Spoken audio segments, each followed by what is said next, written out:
Hello guys, welcome back to my new blog. আজকে আমি যাব আমাদের বাগানে, দেখি ওখানে গিয়ে আমি কি কি দেখতে পাই। চলো যাওয়া যাক। প্রথমে নিজের সেফটির জন্য আমাকে একটা লাঠি নিতে হবে, তাই একটা লাঠি নিয়ে নিলাম। এবার যাব দরজাটাকে খুলতে। দরজাটা খুললাম। প্রথমে যাব আমাদের বাগানের বাঁ সাইডটাতে, দেখি ওখানে গিয়ে কি কি থাকে।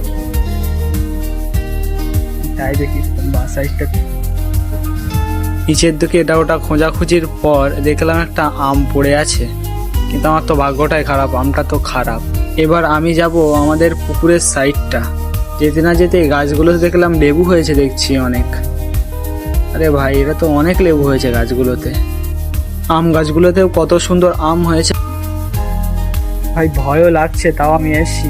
কত মোটা মোটা আম আছে গাছগুলোতে। বাঁ সাইডটাতে যাচ্ছি। এখানে কিন্তু দেখো সবজি ক্ষেত করে রেখেছে, এগুলোতেও কিন্তু লেবু হয়েছে। এই দেখো,